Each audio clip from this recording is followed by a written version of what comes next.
You're listening to Transporter Lock, hailing frequencies open. Captain, we have them. We've established Transporter Lock, the Star Trek Discovery podcast. Join Ken and Sabriel each week as they explore strange new episodes, seek out new plots and new characters, and boldly go where no podcast has gone before.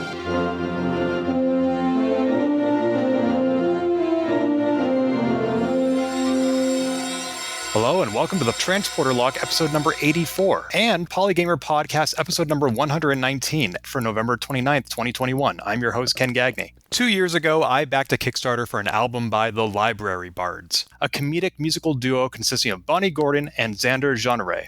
The resulting album was a delightful mix of pop songs with lyrics rewritten to be about everything from Spider-Man to Firefly, The Princess Bride to the Mighty Morphin Power Rangers. Other than repeatedly recommending the album to all my friends, I hadn't dug further into the Library Bards until just last month when half of the group, Bonni Gordon, exploded across my newsfeed not once, but twice. First, Bonni was back on Kickstarter, crowdfunding a solo album, Con Artist, which, of course, I immediately backed. Second, I co-host a Star Trek podcast, Transporter Lock, where we were excited for the recent debut of the new animated series, Star Trek Prodigy. And whose name should be in that show's credits but Bonni Gordon as the voice of the ship's computer on the USS Protostar. That's when I discovered that Bonni is an accomplished voice actor, from cartoons to anime to video games such as Street Fighter V. She's the kind of person I want to talk to on Polygamer and on Transporter Lock. So join me in welcoming to both shows the actor and musician, Bonni Gordon. Hello, Bonni. What an incredible intro. I'm blushing. Wow. Alas, it is an audio podcast and we cannot see the blush. Oh, it's fine. I'll paint a picture, darling. Use your imagination. Well, Bonni, you are such an effervescent individual. I have to remind myself that we're not already great friends. Oh, you know what, though? Here's the thing. When it comes to the nerd and geek world, you know, especially when it comes to people that, you know, we interact with on Twitter and social media all over, I feel like we're just a bunch of nerds geeking out together, and friendship is pretty much that anyway. Like, I feel closer to some of the people I interact with on Twitter than I do to some of my friends I see on a regular basis. So, you know, the amount of FaceTime is irrelevant. I welcome our friendship with open arms. Aw, thank you. So I listed just a few of your impressive and diverse credits. I want to get into so many of them, but let me start by asking, what do you feel people most know you for? Is it Library Bards, like how I discovered you? Well, people first discovered me on a show called The Quest.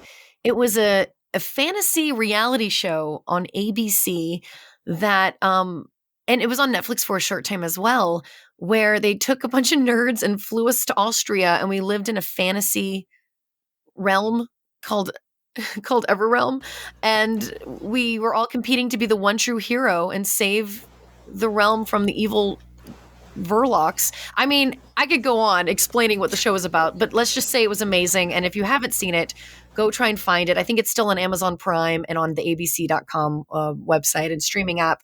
However, season 2 will be coming up on Disney Plus sometime next year, so that's exciting. It's such a fun show, and it's all about being a hero and, you know, being true to yourself. And I was on that show as one of the contestants, and that's kind of what kind of jump-started my career.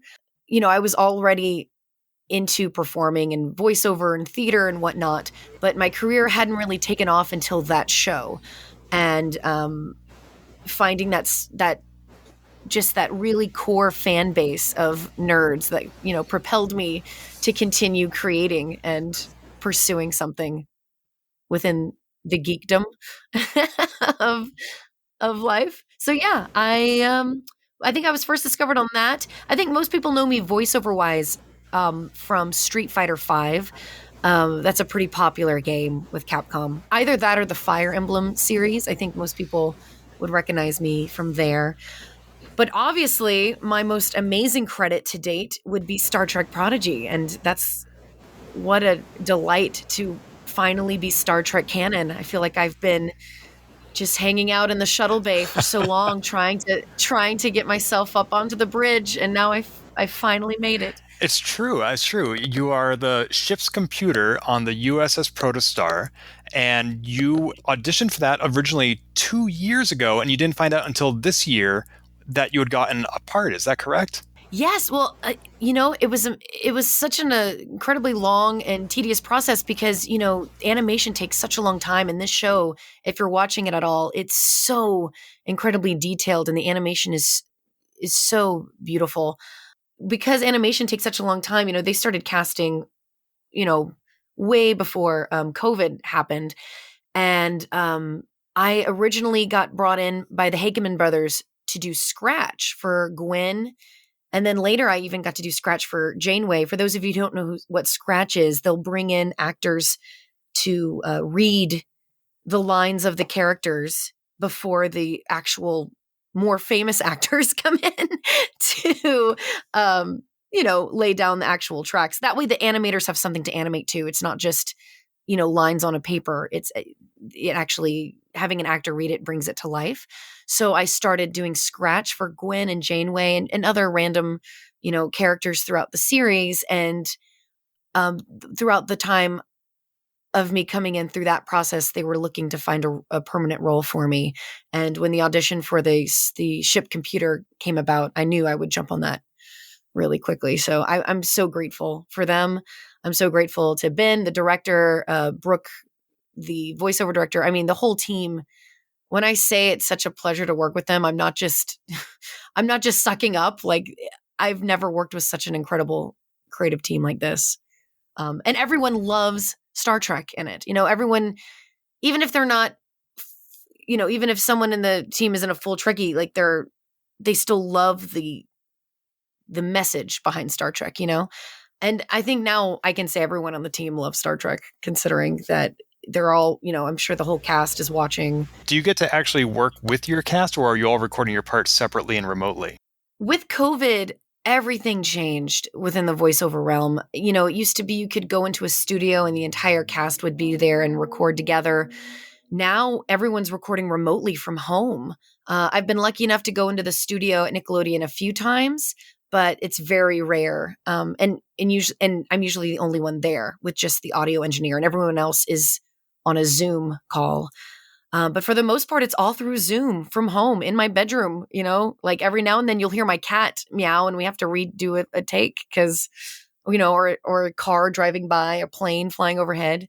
It makes recording from home a little bit more stressful because there's so much noise that you have to make sure to background noise. And, unless you have the space and the money for like a full on studio booth in your home, you got to make do with foam on your walls and blankets on your windows. And that's kind of what my bedroom is, like a dark cave. What kind of setup is that? Do you actually have a dedicated studio, or do you just go into your closet and shut the door? I don't even go into my closet. I wouldn't be able to fit into my closet. It's just my closet is a very long hallway wall. So it's not very deep. It's just very long. So there's no place for me to actually record in my closet. So I have a corner in my room with foam, soundproof foam along the wall and up through the ceiling. And then I have a blanket over my window to help with some of the sound coming through the bedroom window. Since I'm next to a busy street in North Hollywood where cars try and drag race. And then I just try and be as quiet as possible. I feed my cat precisely 15 minutes before a session, so he won't meow throughout asking for food. And what is your cat's name? Iappa. He's named after the Incan god of thunder and lightning. Ooh. The Incan Thor. Basically. Gotcha. Yeah. So you're looking for a very quiet environment when you're recording. I hope that the night Star Trek Prodigy debuted was a little bit more raucous. Was there like a big viewing at your house or a party that you were invited to? Well, there was a premiere party. I wasn't invited, but that's okay. There was a premiere party that I think Paramount put on, and with the core cast and the creative team, and that I was keeping track with that. I was going to live tweet the show earlier in the evening, but then if you know of the wonderful, extremely intelligent Dr. Erin McDonald, who is the science consultant for most of Star Trek. She was in town, and the night that Prodigy premiered, we were celebrating and did our own little celebration. And then I ended up live tweeting it later after having slightly too many drinks with Dr. Aaron. And it was a blast. So I think I went back to those tweets and went, are these okay? Yeah, fine. So how does it feel? I mean, you've seen and heard yourself in final works before, video games, anime, but how does it feel to be canon in Star Trek and to watch the cartoon and hear yourself as the ship's computer? Words can't really describe it. I tend to ramble and talk a lot. And when you ask me to say, how does it feel? I'm at a loss for words because it's so overwhelming in the best way possible. Star Trek is such an important part of my life, and I'm such a fan of Star Trek. And to be following in the footsteps of the legendary Majel Barrett Roddenberry is just, again, I'm speechless. To hear one of the best compliments I get when it comes to Prodigy is a lot of my friends have been tuning in to watch, my friends and family, and they're watching and they're getting lost in the story. They're getting lost in the animation and the visuals and just the heart of it all. And they'll realize that a scene just passed where the computer was talking, and they'll completely forget that was my voice because they're so into it, and they'll have to rewind it and rewatch it and be like, oh yeah, that's Bonni. But I think the best compliment for me, for my, performance is that you don't hear Bonni speaking when you hear the computer. How horrible would that be if you're just like, acknowledged, like if you hear my weird, cadence of a voice coming through, like, red alert, like, thank goodness no one recognizes my voice as it. So that's kind of been the coolest compliment to get, is that, we were watching and we completely forgot it was you, and they feel bad about it. And I go, no, that's a good thing. I want to feel a part of Star Trek. I want it to feel like I'm already part of the universe, and you can imagine my voice as a computer within the universe. So yeah. No, I totally get that. I used to sing in a men's choir, and I once had somebody tell me, oh, Ken, your voice came through crystal clear. And I'm like, it shouldn't, because I'm in a choir. It was not a solo. And so if they were to recognize your voice, that'd be similar. You want to blend into the world. Exactly.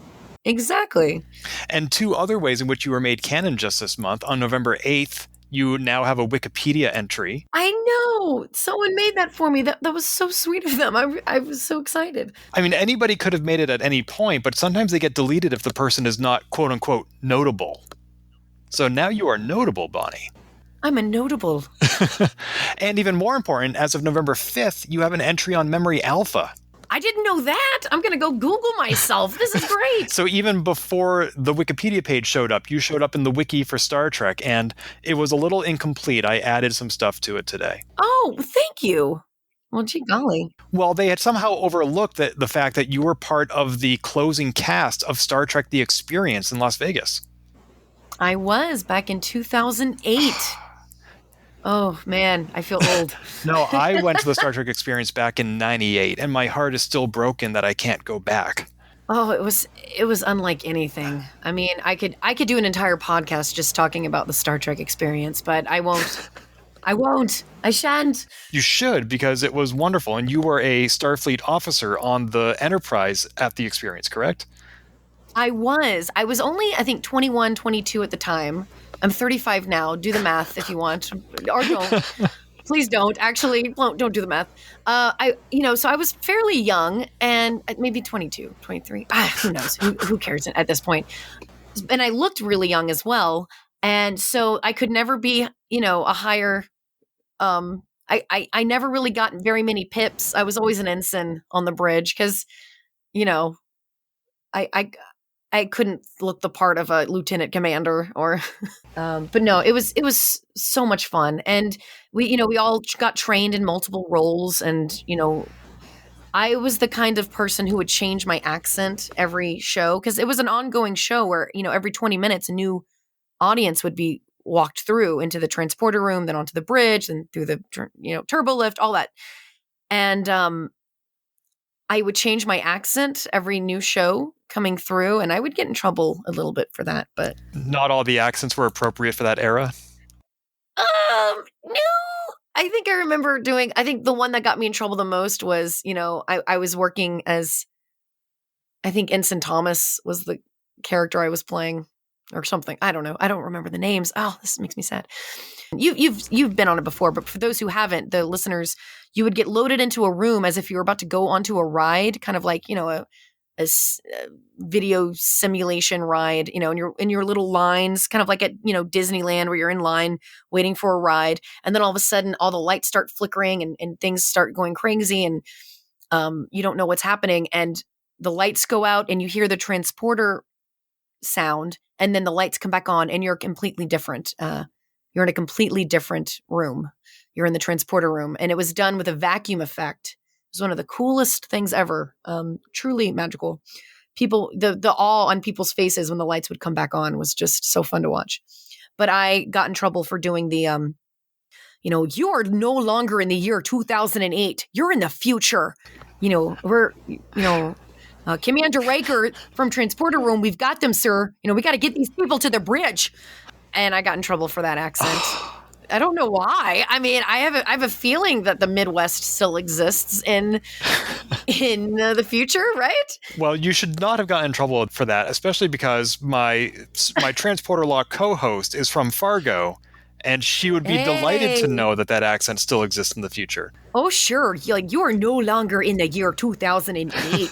And they would just look at me like I was crazy. I'm exaggerating it now. I didn't do that. I didn't do it that, thick. Oh, we got to get you to the bridge, don't you know? Let's go.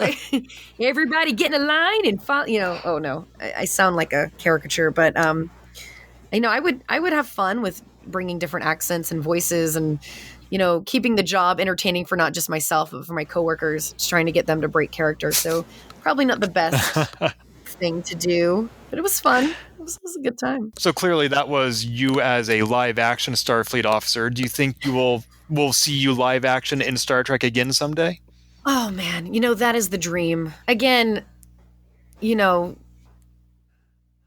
love the fact that Star Trek is so loyal to actors that play, especially character actors. Look at Jeffrey Combs. Look at just some of the actors that have just played so many multiple characters throughout the series, including Majel Barrett Roddenberry. I mean, she was in it from the beginning. And a dream of mine would just be having the chance to audition for one of the live action shows. Especially, I love wearing prosthetics. I love special effects makeup. I would love a chance to play some kind of alien species. That would be just so much fun for me.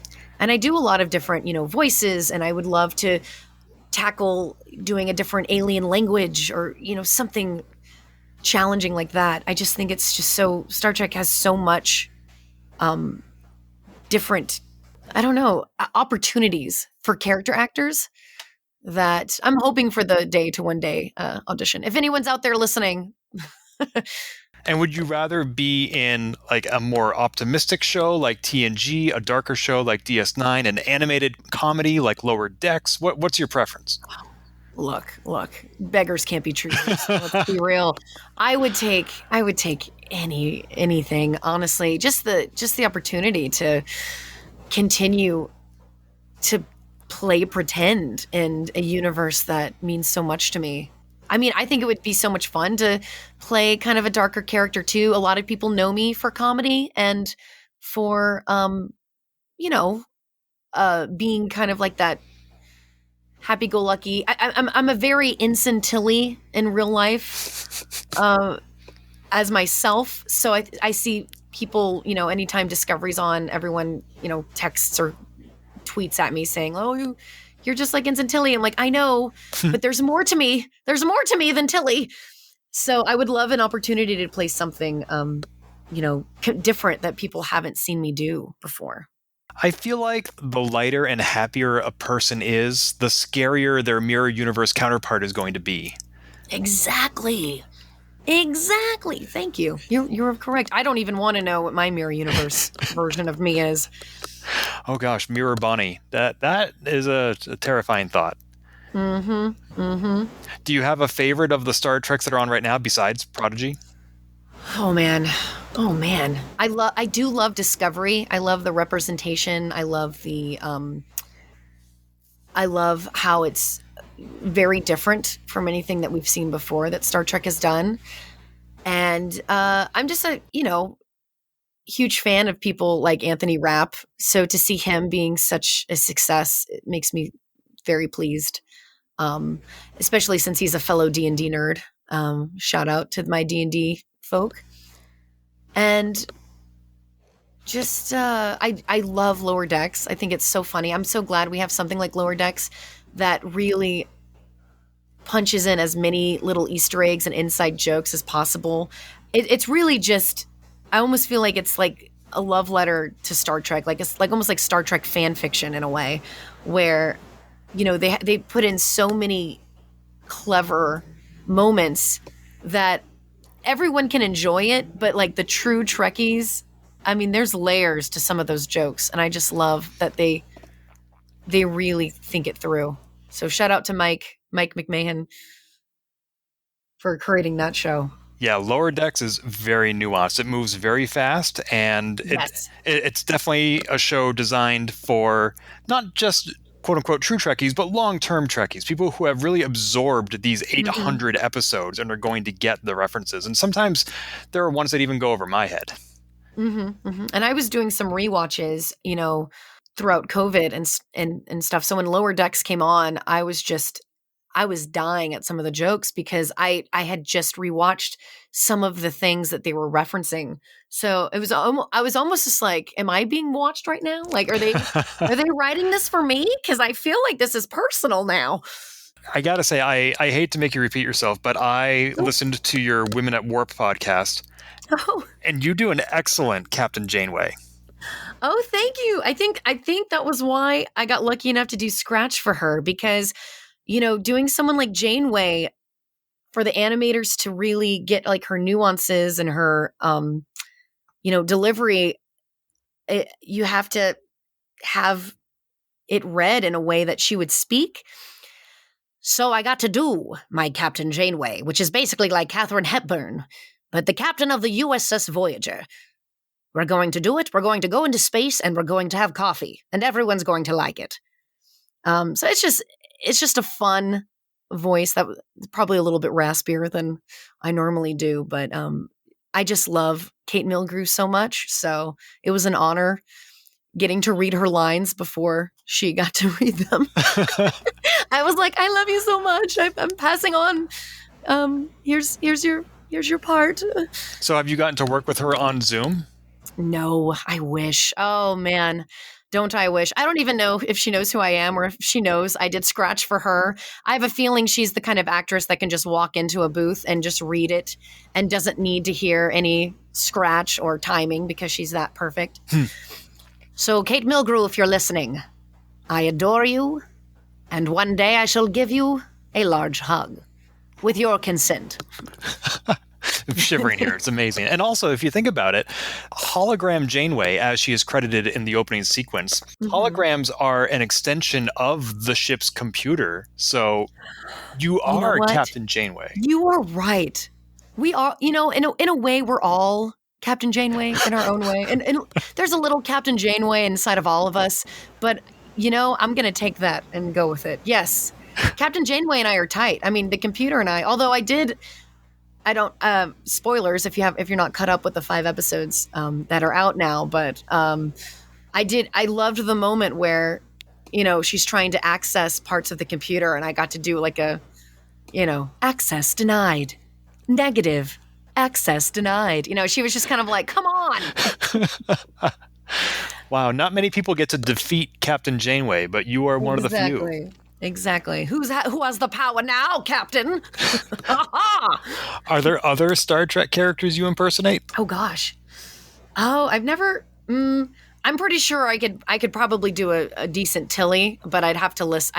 With Janeway, when I knew that I was going in for Scratch for her, I rewatched a lot of Voyager just to make sure I could get her, like her timing and her her range. Her vocal range. So I would have to probably go back and watch a few of anyone else I wanted to mimic.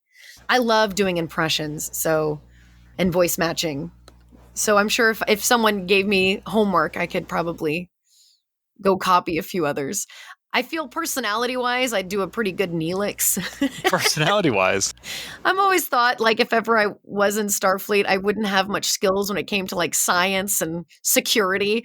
But, a morale officer? Oh, I could totally do that. I could do, like, the morning announcements and, And I'm also a horrible cook, which Neelix kind of is too. So I feel like we have a lot in common. Well, I look forward to that Star Trek. I look forward to you in that role. Neelix and I together again for the first time. That's right. Bonnie Gore and Ethan Phillips on tour. Oh, gosh. So let me ask you this. You're playing the ship's computer, and as you mentioned, it comes from a long legacy that starts with Major Barrett Roddenberry. Mm-hmm. Oh. And there have been a lot of ship's computers over the years, her making up the majority of them, of course.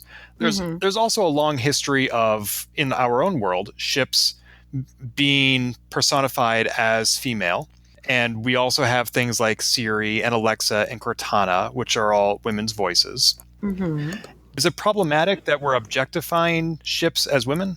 I don't think so. I mean, the entire bridge crew in the original series, besides Uhura, was made up of men. So it was nice to have a little female vocals on the bridge.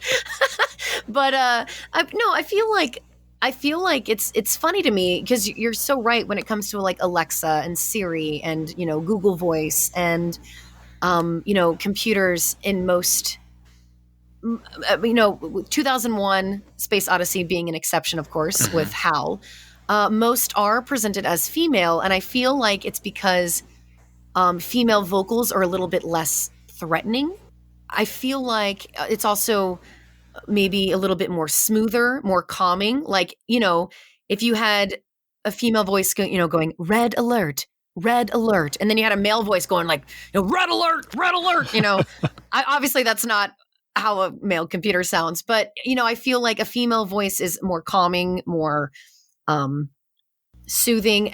In the Resident Evil franchise when they made the computer the voice of like that little girl, the AI was a little girl, because having a little girl be the voice, it makes it even that much, I guess, difficult to destroy it. If that makes sense, I don't know. I mean, I'm all for men voicing computers. I mean, don't take mine away. But sure, go into other franchises, go have fun, and go play on ships and be computers. You do you. No. I'm sorry. I didn't mean to ambush you with that. I certainly didn't mean to suggest that Star Trek needs more men. What are you trying? No, I know. I was just kidding. I was really just kidding. But again, you leave the protostar out of this. No, of course. That ship is mine. No, that role is yours, and I wouldn't have it any other way. That is a great role for you, and I look forward to you playing more roles in Star Trek, just like Jeffrey Combs. Acknowledged.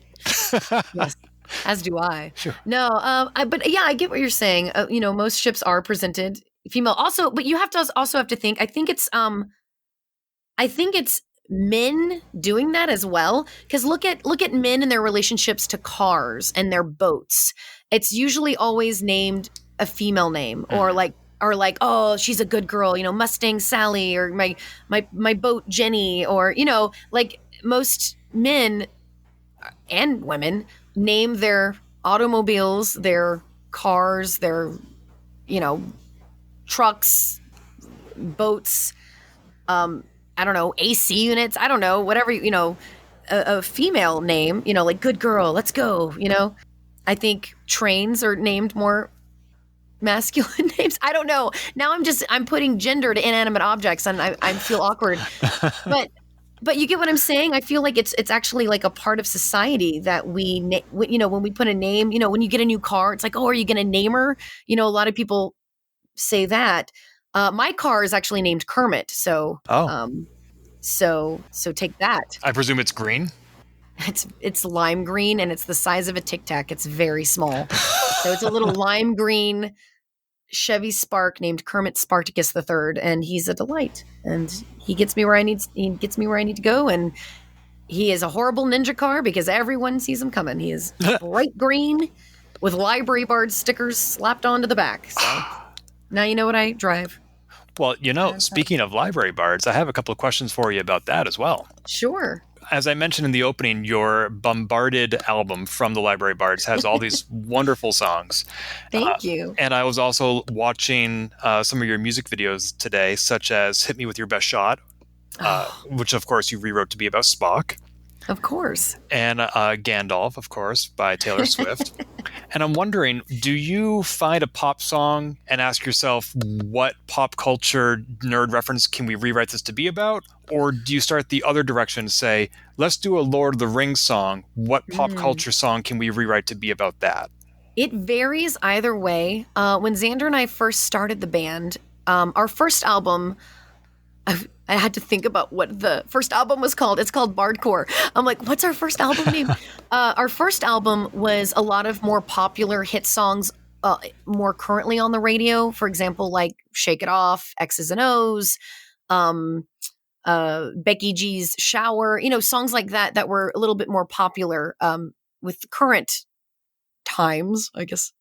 And our second album was more classic rock, 80s, 90s, everything like the Styx and AC/DC and different bands like that.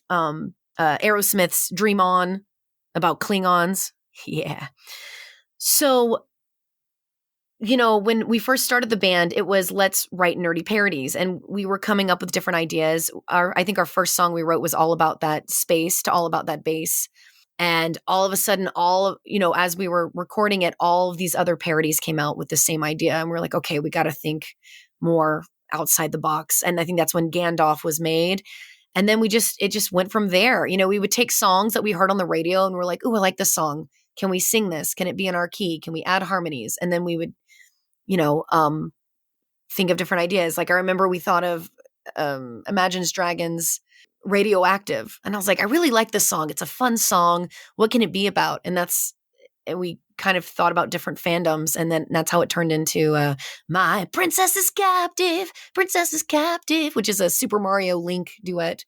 So yeah, it varies. There's certain things that certain fandoms that I really, really wanted to sing about and couldn't find a song that fit until a light bulb moment went off. I remember we were all at a birthday party at a bar with music playing, and we're sitting there, and Mr. Killer, the Killer's Mr. Brightside comes on, and I looked over at Xander, and I started singing, It's the Princess Bride, and I got so excited because I've been wanting to do a Princess Bride song, and I had no idea how to execute it, and that's when the light bulb clicked, and I think I wrote it like the next day.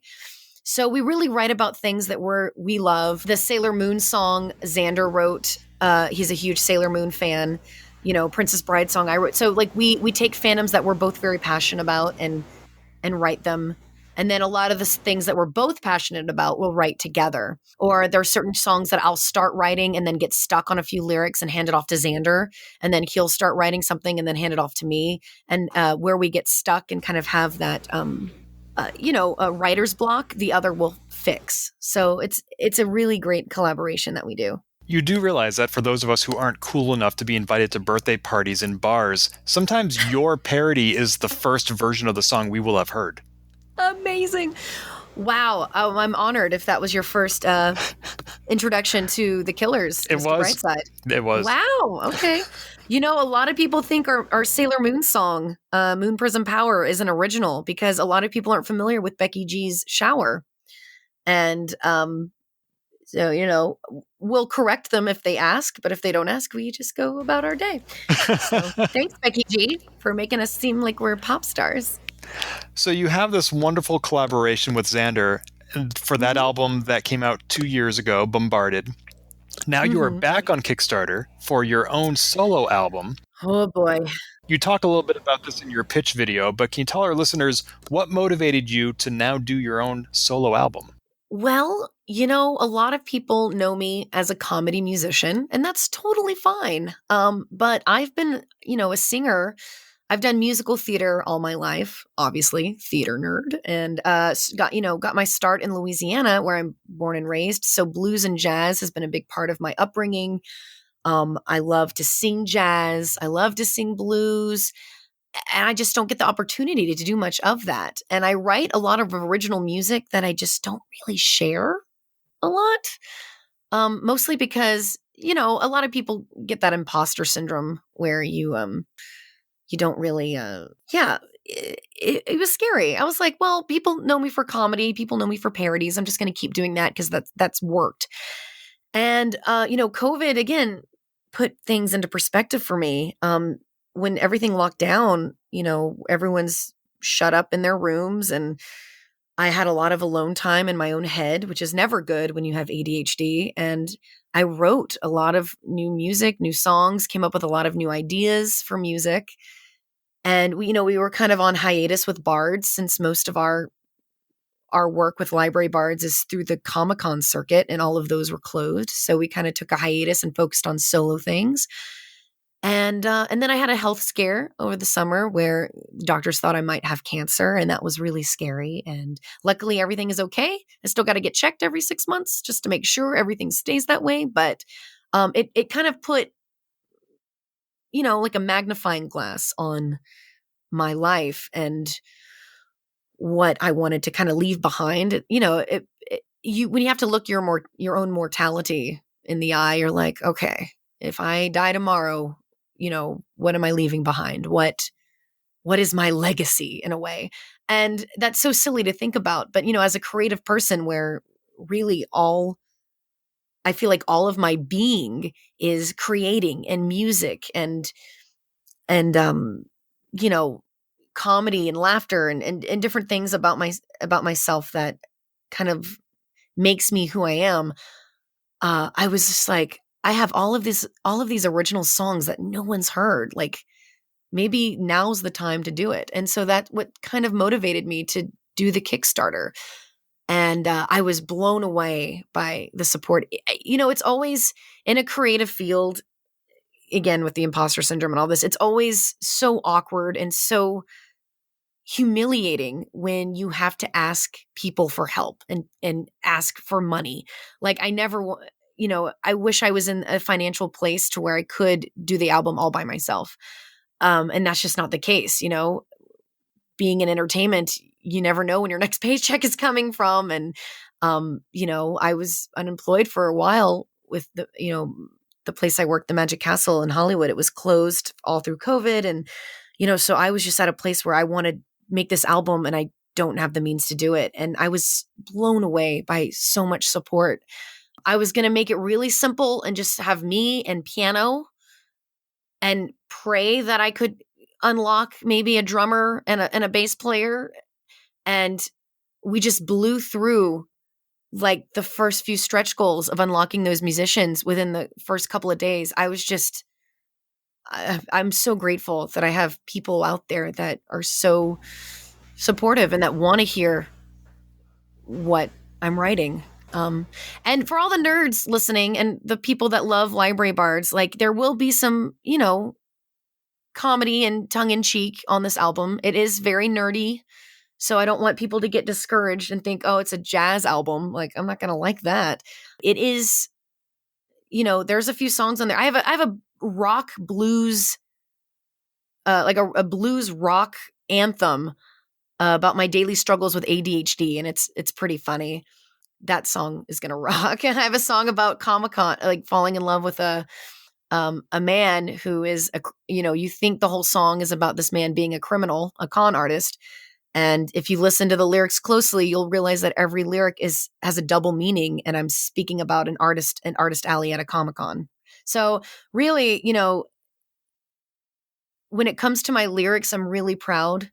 And I'm hoping that people find something that they connect with in the album. And that includes, I understand, a Star Trek song, possibly? Okay. Oh, so for the Trekkies out there, in fact, I actually was talking to the person who's arranging a lot of the music today about this.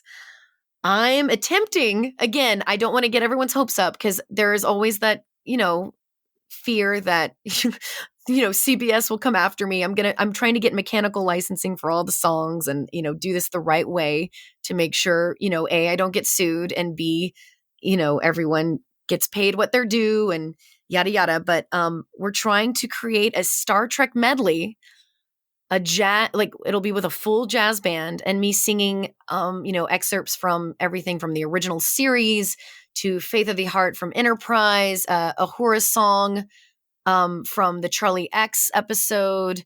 We might try and slip in, Blue Skies in there as an homage to Data and, Data's daughter.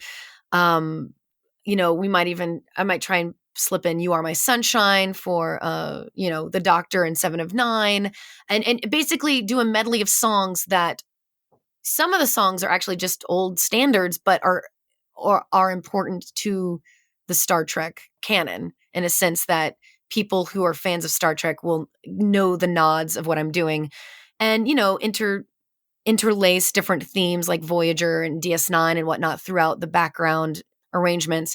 I mean, it's going to be a beast of a song and we're already starting to work on it and we're probably not going to even record it until, late January, February for that one. And we'll see if we can pull it off. I think it can be done. And with that being said, I hope it can be done. I hope I make you all proud. Your original goal was $7,500 to do all this. Right. And that was just going to be me and a piano. It was going to be very simple, like me and a jazz piano.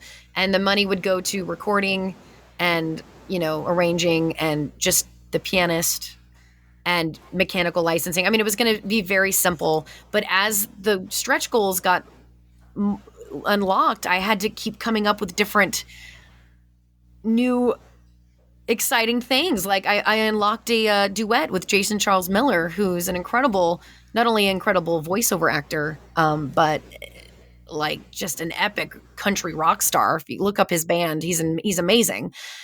And so we're actually, you know what? I'm gonna tell you what we're singing because no one knows this. I've only released, besides the Star Trek medley, I've only released one cover announcement, which was I'm doing a slow jazzy version of It's Not Easy Being Green from the Muppets, because this album again is all about what makes me me, and I'm paying homage to the fandoms that have shaped me as a person. And Jason Charles Miller and I are doing a duet.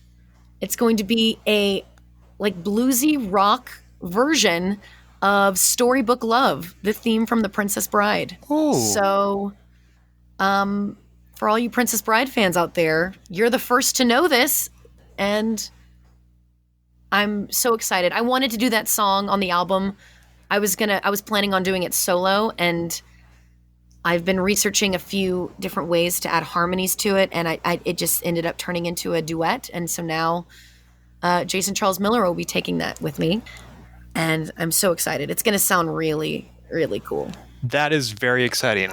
You're hearing it here first. Well, thank you. That is super exciting to share, and I'm looking forward to it. 2 years ago, I had to really downsize a lot of the stuff I owned, and so I went through my DVD collection, and I realized I had 4 different editions of The Princess Bride, and so I'm like, I really only need one. So I gave them to all my friends. I gave one to my mom who had never seen it before somehow. Wow. And so we watched it together and she loved it. And I thought the movie was great on its own, but now it makes me think of this special moment I had with my mom, which is cool. And I love your existing Princess Bride song on Bombarded. So now there's something new for me to look forward to. Yeah, it's funny because that song is not very, melodically complicated. It's a very simple song. Most people, I think, prefer it as an instrumental because the lyrics are a little campy, cheesy.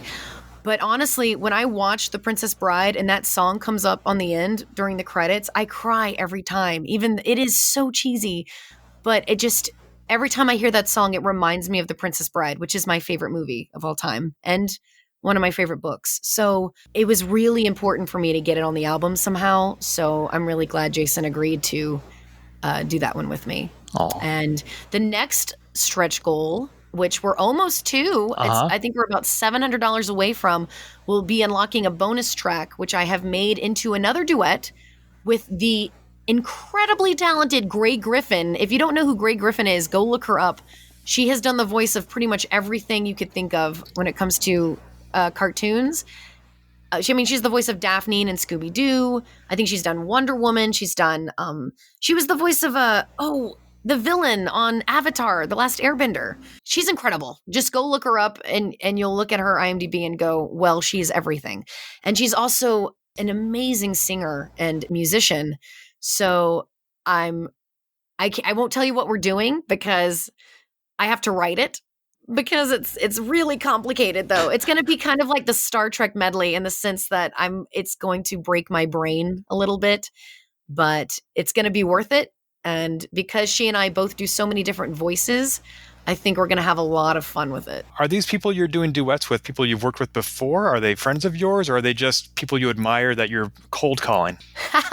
Why not both? Honestly, both. Jason, I've been very lucky enough to have worked with Jason in the past on projects. And, we're both TTRPG players. We both have worked and done shows on Geek and Sundry. I record, a lot of the time with doing anime and video games. He has his own recording studio that a lot of the companies will rent out. And so I've recorded at his studio quite a bit.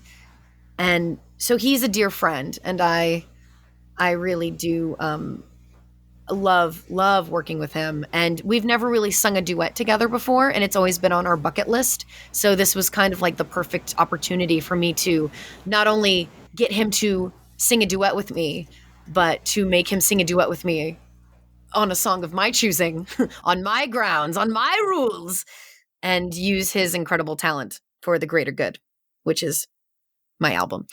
Gray Griffin, not only am I a huge fan of hers, but we have also worked together. We were on a Cartoon Network show called Mighty Magiswords. She was the lead character on that. I played a few roles throughout seasons 1 and 2. So whenever we got to record together, we'd have just such a great time. And she's one of the people in this industry, voiceover acting is very competitive. And, everyone's auditioning for the same roles. Everyone's auditioning, it's very, very competitive, but at the same time, it's some of the best people in the industry. And I think Gray is one of those fellow voiceover actors who really likes to raise people up instead of shoot people down, if that makes sense. She's been so supportive of me, as a voiceover actor coming from kind of like the bottom of the totem pole where she's at the top. She's been very supportive, and just there's a lot of people in Hollywood that if you don't have a certain level of followers, or if you're not a certain level of fame, they don't really want much to do with you, which is very sad. A lot of Hollywood is all about who you know and networking. And I'm very grateful to be surrounded by people who are just so talented and incredible and at the top, but treat people with respect and are not that fake Hollywood feel, if that makes sense. She's just a genuinely kind person. And I'm sure that the people you're reaching out to see those same qualities in you, Bonni. Oh, well, thank you. I hope so. I hope that I always stay true to my roots. And, if I'm ever lucky enough to get to a certain level of, recognition of fame and whatnot, I would hopefully use it to raise others up as well. Well, you already are. You could have just as easily said, no, I'm not going on your stupid podcast. Well, what good would that do? Wait, you mean I get to sit here and geek out with someone and just randomly talk for an hour? That sounds great to me. Most people are paying me to not talk. Please be quiet, Bonni. We'll just no more rambling. No. People are giving you money on Kickstarter because they want to hear more from you. Oh, thank you. And you're almost at the 20,000 mark after you hit your 17,500 stretch goal. After that is 20,000, where you're going to do a music video. Is that right? That is true. I'm planning on doing a music video for Con Artist. It's very 1940s film noir feel of, Bonnie and Clyde, because again, it has that feeling of I'm in love with a criminal, and I'm going to give you that feeling throughout the music video. But I want to be walking down a dark alley with a trench coat and a fedora with, I have the whole look of the music video in my mind, and I know it's going to be not cheap because I like to dream big. And I'm very lucky to be surrounded by an amazing group of creative people that, of course, will help me make it come true. And And I'm hoping that happens. I also have I have ideas for like 5 music videos. Don't get me wrong. One of the covers I'm doing, I guess I'm just going to tell you another cover I'm doing.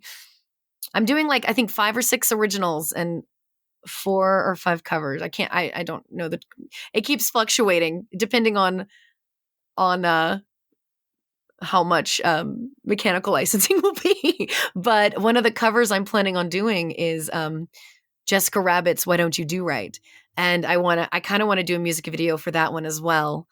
But man, I tend to dream big, and I'm hoping that when the album's released, I'll be able to at least have one music video, hopefully 2. That would be incredible to help accompany the album release. Because I saw that you budgeted 6% of your crowdfunding toward a music video. I assume that's whether or not you hit the 20,000 goal? Right. And here's the thing, I hate to talk money on this podcast, but when I initially made the goals and stuff, I wanted to make sure that I'm paying the musicians and the studio and everyone I'm including on this album what they deserve. Especially with musicians, they always get underpaid. They never really get paid what they deserve. And I'm very lucky and fortunate to know some insanely talented musicians who are, wanting to be on this album that I sing in a few bands out here in the LA area that I have connections with these amazing musicians. And I have like a horn section that, they're just great group of people that are willing and ready, but I have to make sure that I'm not taking advantage of their generosity.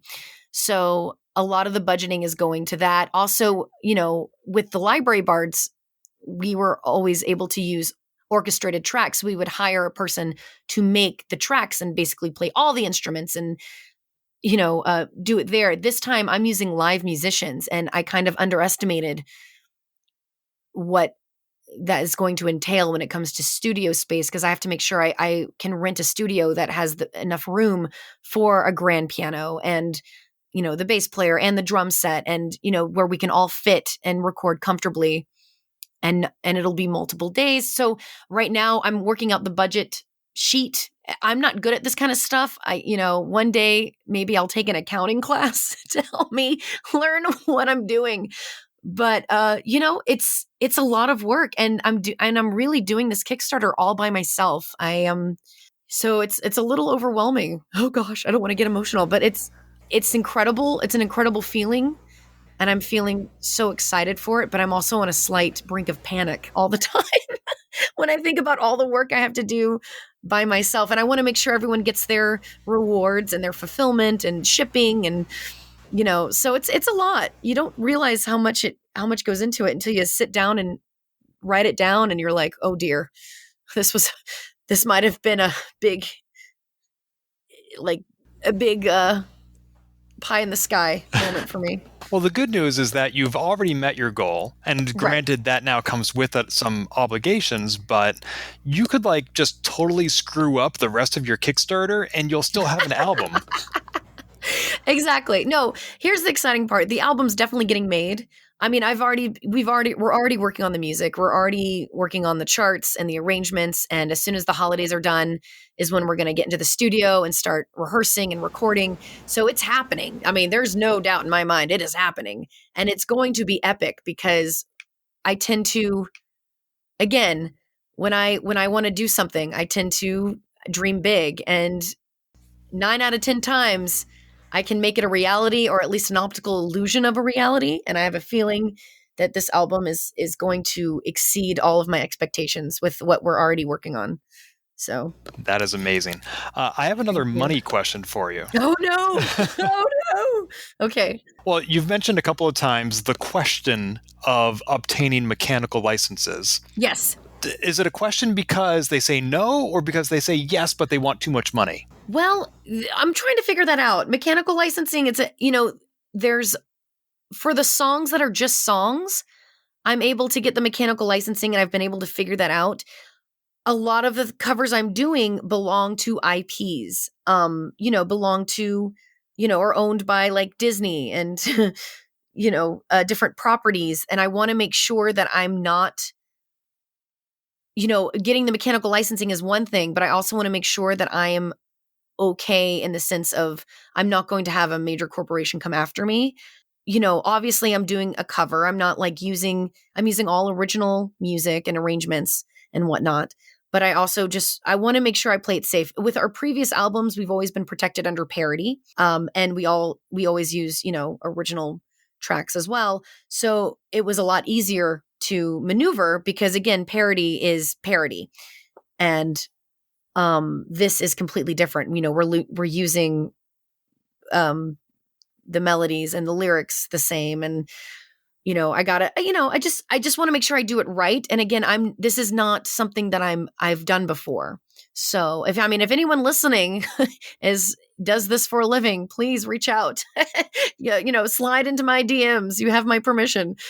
Because again, I'm kind of navigating this on my own, and it's been very educational because again, this is a field. I'm a musician. I'm a singer. This is stuff I need to know, but because I've never done an album before that's been mine, I've never had to do this before. So this is all very scary. But I'm loving it. I'm loving the journey. And just to confirm my own understanding, mechanical license means you have the right to recreate a sample from somebody else's song. Is that right? Right. Meaning like a composition or musical work to create a cover song, reproduce, or like a sample of a portion of original composition. I sound like a Wikipedia definition. It applies to the copyrighted work, that's not public domain and whatnot. And also, so I have to get the mechanical license, and then also like it's a certain amount, a percentage of each album I make. So for example, if I, order 2,000 physical CDs, it would be, each song would be like, I don't know, like 10 cents or 15 cents each on each album, so I just got to make sure I'm doing the math correctly. It's a lot of math, and math is not my strong suit. I'm more of a poet than a mathematician. So I'm just going to have to, I'm going to make a lot of graphs and a lot of spreadsheets and a lot of fun email threads with random companies. And it's going to be a blast, let me tell you. But regardless, my original music, I won't have to worry about. So good. Yeah. My original music it's all me. Well, that brings me to another question, which is you said in the Kickstarter that Con Artist is your chance to really showcase your voice and songwriting skills while still celebrating the things that make you, you.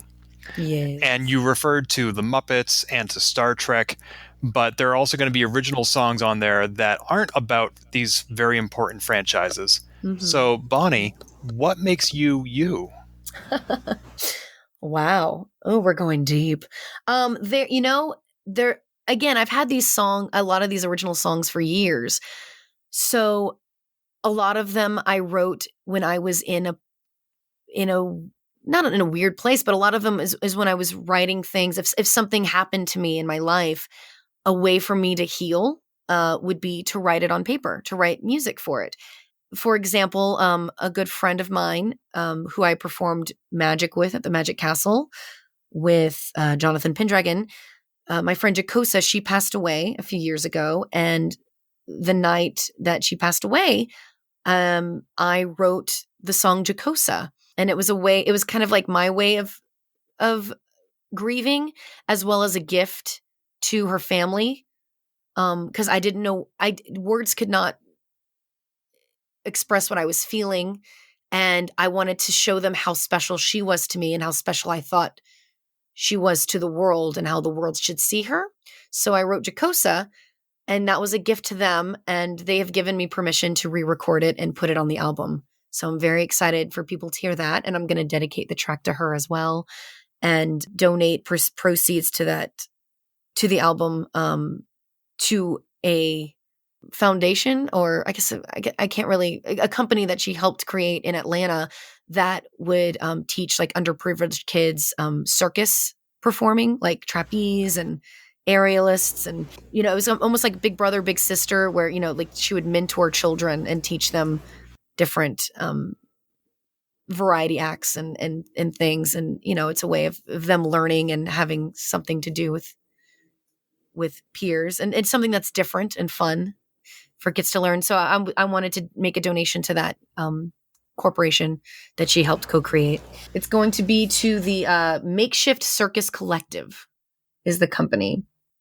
I also have a song called Bar Hopping. It's a blues song that I wrote, and every verse takes place in a different bar. I literally went bar hopping and wrote a verse on a napkin in a different type of bar. So one verse is a sports bar, one is a dive bar, one is a piano bar, one is a nightclub. And I would just write down what I saw. And so it's kind of funny. It's called Bar Hopping, but the alternate title is Everyone's Reflection Looks Better in a Bar. And so that one's, a fun song as well. Let's see. Oh, the originals. I have a song I wrote called Hold the Fire, and it was one that I wrote while being on tour. You're getting all the inside scoop of the album. My goodness, I haven't even released this to the Kickstarter people yet. But oh gosh, I know. So I guess I'll be making that post soon. But Hold the Fire is a song that I wrote. I went on tour for like a month and a half with this traveling show that would perform at Ren fairs. This was a long time ago. And it was a bunch, I want to be obviously politically correct and not use the word gypsy, but they actually would describe their show as that because the creators of the show were like 9th-generation Romanian trick writers, and like their families were actually, they come from that background. So they were actually okay with us describing it as that. Romanian, Italian, all their horses knew the commands and all these different languages. And it was an incredible show to be a part of. They were, juggling fire, doing backflips off the horses, doing all these crazy stunts and then sword fighting, jousting. We performed at all these different random county fairs and Ren fairs. And I was kind of like the MC and the, I don't know what you would describe me as, like the jester, I guess, the MC, the comic relief, the, of the show. And it was kind of like my first real crush. I went on this tour because I kind of fell for one of the fellows who all the women fell for him, he had this charisma about him. And the song is called Hold the Fire because he would literally juggle fire, and machetes and random things like that. And wow. He was also a very talented musician. We're actually still really good friends. So it's okay. I can, don't freak. If he's listening, don't freak out. But no, he actually knows the song is about him as well. So he's excited that it's actually getting recorded now. And it's called Hold the Fire. And like the whole part of the song is, like some of the lyrics are, he's as wild as the fire he holds in his hand. He's as free as the birds on their wings. He's as hard to hold on to as small grains of sand. He's as beautiful as the songs that he sings, stuff like this. So it's very pretty melodic song, but it's all about, falling for someone that they're so much of a free spirit that you're never going to have them. And you just have to be okay with that and kind of let them go.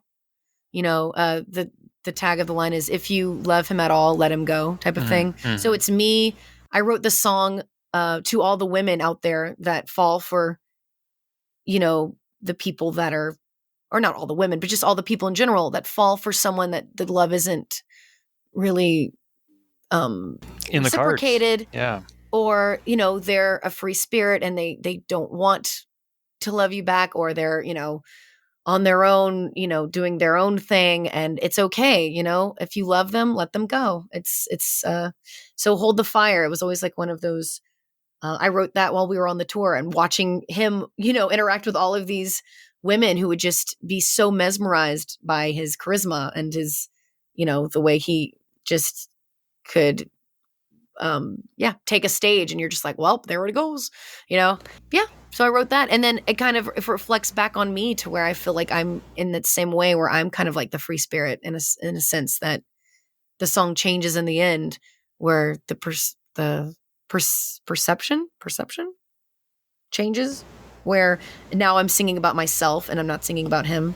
And so basically, if you love me at all, let me go. So I'm singing, and then the whole perspective changes to where I was singing it to someone else, explaining to them why I couldn't share the same feelings for them. I don't know. It's Whoa, that's complicated. I guess it's a deep song, I guess, but I don't know. No, I'm looking forward to it. This is going to be a lovely variety of songs of going from Star Trek and Kermit to these tributes to your friends and lovers, and gosh. Yeah, I'm really excited. Oh, and I have a song called Enough that is about imposter syndrome, and it's a song that I wrote during COVID to my younger self. And basically, it's like a love letter to my younger self, because growing up, I was the weird, nerdy kid that I wasn't pretty enough to hang out with the popular girls. I didn't feel talented enough to do anything or smart enough to, be the best in the class, and everyone gets those feelings, no matter how successful you are in any field. Imposter syndrome, I feel, is a part of everyone. And in the entertainment industry, it is burdening. And, there's so many times where you just want to give up and you don't, and you just, I wrote this for my younger self, and also to all the people out there who suffer from that little monster inside their head that just says they're not good enough. And the whole point of the song is to be like, it goes through the journey of this little girl when she's a young girl, seeing all the popular kids out in the cafeteria sitting together and not feeling like she belongs. And then to where she's older and like trying to, audition for certain things. And all she's getting told is you're the wrong type, you're the wrong size, you're the, this, that. And then the end of the song is it's, all of this rejection and all of this pain has made you so much stronger. You're so much stronger than that voice inside your head. And, the monsters inside have nothing compared to the strength that you've carried by, even though the imposter syndrome is so strong, you've kept going, and that just makes you a warrior. Like that, just keep battling ahead, and you are enough. Basically, the whole song is trying to prove to myself and to anyone listening, you are enough. Wouldn't it be nice if we could be strong without pain and rejection? Right? Yeah, that'd be great. I mean, sure. I feel like I feel so sorry. I feel like I've just commandeered this podcast, rambling about all the tracks of this album. I'm so excited to finally talk about some of the things I'm putting on this record. But again, I feel like I've just taken over your whole podcast. No, your rambling is leaving me more excited for this album than when I started. Perfect. I'm so glad. And hopefully listeners will get excited too. We still got, I think, 13 days left of the Kickstarter. So if you want to jump on and be a part of that, please. I'll be posting updates throughout the entire Kickstarter process. And as soon as we get into the studio, posting behind the scenes videos, and I'm probably going to make little special videos introducing each member of the band that I've collected. And I'm just so excited it's getting made. I can't even tell you. Putting my work out there, it's like wearing my heart on my sleeve. It's definitely making me feel very vulnerable, but at the same time it's liberating and exhilarating. Yeah, and I'm sorry that you had that health scare, but I'm glad that some good has come of it, that it was maybe what you needed, that final push to put this aspect of yourself out there.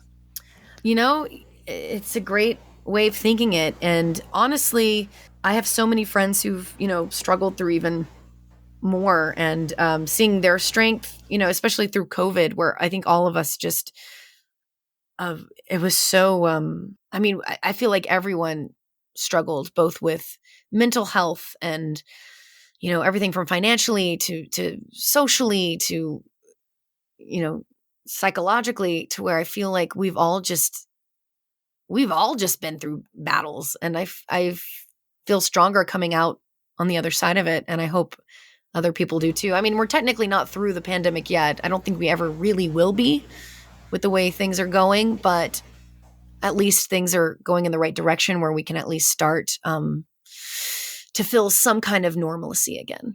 Well, that's actually one of my last questions to you, which is the album's scheduled to come out in March of 2022, which is just 4 months away.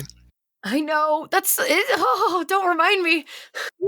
You also tweeted that you are now booking performances at pop culture events and cons throughout 2022. Yes. And I think your tweet jinxed it because just a few days later, Omicron. Ooh, yeah. When I said cons, I didn't mean another variant. Yeah. No. Yeah. So how far in advance are you feeling comfortable booking events when everything can change on a dime? Well, it's rough because I already have things booked for 2022, and I know that anything could change, especially a lot of the international bookings with international travel. For me, I am fully vaccinated and I've also been boosted, and I'm going to continue to get boosted for as long as they recommend it. And I feel like if we all just stay healthy, wash our hands, wear our masks, we can continue to do events. We got to be careful. Mhm. I think people are starting to kind of drop their guard a little bit, and you know, and that's it get a little scary. Yeah. Yeah, I am also vaccinated and boosted, and I still wear my mask. Mm-hmm. And I was, and I think still am, looking forward to going to PAX East in Boston, my hometown. It's scheduled April 21st to the 24th.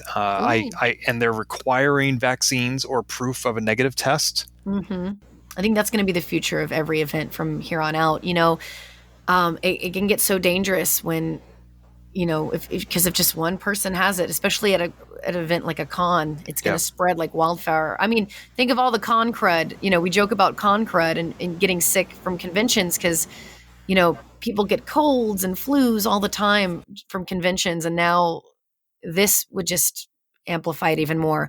But I am still very, excited to book for 2022. I've been reaching out to a lot of different conventions and different events and cruises even. So keep a lookout on my schedule. I'll be hopefully doing more and promoting con artist. The library bards will be doing some as well. I don't want people to think that the library bards are, ending. We're still planning on doing events and gigs together. We're just focusing on so much solo stuff right now, and it's hard for us to, make sure our schedules overlap correctly. Did you and Xander have to have a talk about whether or not to launch Con Artist on the Library Bards Kickstarter account as opposed to creating your own?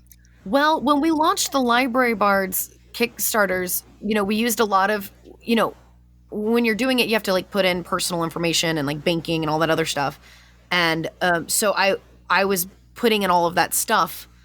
So now the Library Bards Kickstarter page has all of my personal information. So if I tried to make another Kickstarter with my name, with my personal stuff, it's basically, it takes a whole other process of getting verified on Kickstarter, and they have to verify your bank account information and your identity and all of this. And it was just easier just to put it up with Library Bards because then it's all under my name anyway in the end. So it didn't make sense for me to have to try and start a whole new page. And everyone knows, a lot of my fan base was excited about the solo album because of Library Bards. And I wanted to make sure that they kind of also felt included in the process. With our Library Bards fans, they've been supporting us from the beginning. And I wanted them to realize this is still, this album's still nerdy. You're still going to find some fun, Library Bard qualities about it. It's just going to be the way I want it to be. Well, I think it was also a very good marketing move to use the same Kickstarter account because Facebook, Twitter, I follow you on those. They have their algorithms that filter things out. Sure. But as soon as the Library Bards launch a new Kickstarter, as somebody who backed your previous campaign, I immediately got an email notification. Oh, interesting. Oh, good to know. I don't know how this works. That is how I found out about your latest Kickstarter. Wow. Okay. Thanks, Kickstarter. Thanks for spamming my fans. But no, I'm so grateful that I have so many different followers and friends and fans from different walks of life. Everything from Library Bards, The Quest, Star Trek, tabletop RPGs, voiceovers, just everything that I've done and accumulated with my career. That I feel like this project accumulates all of that. It accumulates my love for all of it. And I'm so glad that everyone's just kind of jumping on board and going on this adventure with me, because it's going to be a ride, let me tell you. And for those who want to join you on that ride or follow you or just in general partake of your many diverse talents, where can they find you and your work online? You can find me all over social media at Bonni Bell G. That's my personal accounts. And you can find the Library Bards at Library Bards.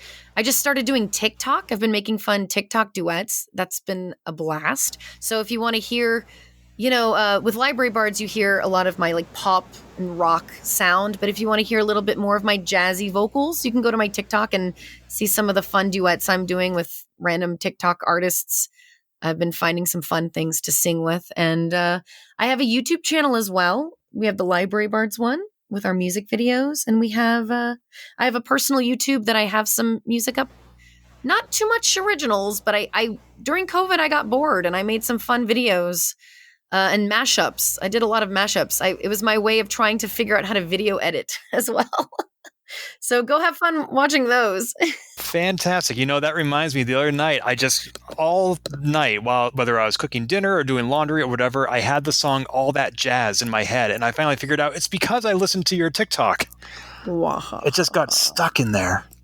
So, there will be links to all of that in the show notes. Bonni, thank you so much for your time and best of luck with Con Artist. Thank you. And thank you for having me and letting me just geek out with you about life and everything. And I'm just excited to be able to be a nerd and to attempt to make a living at it. So thank you for letting me share that. It's a good time to be a nerd. Acknowledged. If you've enjoyed this episode, please leave a review on iTunes and keep your hailing frequencies open by following us on Twitter at TransporterLock or subscribing to our podcast and email newsletter at transporterlock.com. You've been listening to Transporter Lock. Hailing frequencies closed.